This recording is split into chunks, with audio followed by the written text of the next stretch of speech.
Ya, kita tahu sekarang di dalam membandingkan saja, melihat indikasi apakah ini sebenarnya akan berdampak kepada Indonesia atau tidak saja sudah salah. Artinya gini, 98 krisis itu hanya terjadi diawali dengan krisis finansial di Thailand.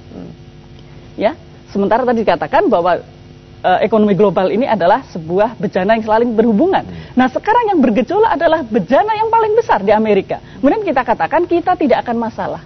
Kita akan resisten dari itu. Ini ada gejolak sebentar. Nah, ini yang pertama. Kemudian yang kedua, kita juga tidak mau jujur lagi melihat bahwa kondisi real Indonesia saat ini dibanding dengan 96 atau 97 sangat berbeda, Bung. Ya, dulu sektor real itu tingkat utilitas di industri itu masih tinggi. Ya, sekarang ini kita sudah mengalami percepatan deindustrialisasi. Nanti kita tanyakan kepada sektor real. Nah, dalam kondisi seperti ini, ada Pak Erwin, ya. Jadi sebentar, boleh saya teruskan sendiri? Biar faktanya bisa lurus. Ya, jadi kalau demikian, kalau kemudian kita tidak mau melakukan koreksi tadi dikatakan radikal, itu harus ada kejujuran bahwa ini ada sebuah sistem ya global yang kita sudah tahu bahwa yang disebut dengan kapitalisme itu pasti akan menimbulkan kemiskinan dan kesenjangan gitu. Nah, artinya kalau kemudian harus ada koreksi, jangan kemudian justru ini kan nanti ada koreksi. Koreksinya adalah kita menambah dengan utang pada saat krisis, membuka pasar, liberalisasi dan ditambah dengan peran negara yang lebih kecil. Nah, ini radikal yang salah arah. Semestinya kita harus melakukan perubahan paradigma yang sebaliknya. Disinilah mestinya harus ada tangan pemerintah yang lebih kuat gitu. Nah, sekarang dari hal tingkat suku bunga saja. 2 bulan yang lalu IMF menyarankan untuk menaikkan tingkat suku bunga. Walaupun negara-negara lain sudah menurunkan tingkat suku bunga, Indonesia justru menaikkan tingkat suku bunga. Nah, ini kan harus dikoreksi secara lebih mendalam. Gitu, baiklah, kalau begitu kita berhenti di situ dulu. Nanti kita akan tanyakan juga pendapat-pendapat dari narasumber narasumber yang lain.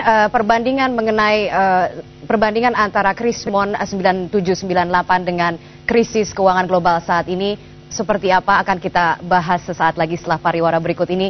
Pemirsa, tetaplah bersama kami dalam Today's Dialogue.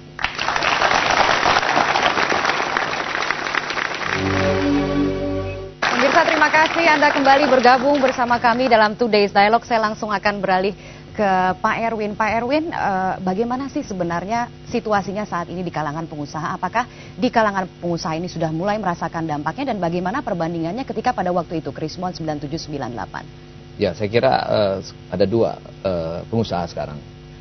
Yang pertama adalah pengusaha yang bermain di pasar modal tadi itu. Itu saya kira yang sudah mengalami tadi, kerugian 50%. Yang mengalami kerugian sampai 50% tadi. Yang kedua tentunya ada pengusaha yang bermain di sektor real. Dan ini saya kira sampai hari ini sektor real masih mampu bertahan. Walaupun dengan rupiah yang hampir menyentuh 10.000 rupiah. Ya, saya kira yang terkena dampaknya adalah para pengusaha yang mengandalkan barang-barang impor tadi.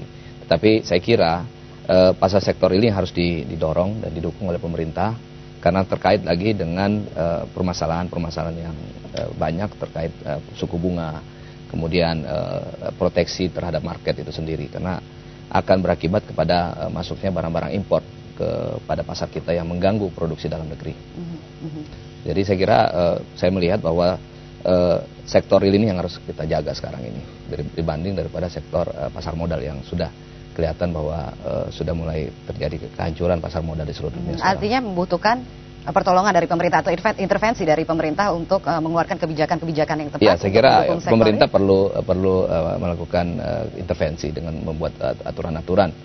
Tadi pagi saya kira sudah ada perpu yang dibuat oleh pemerintah.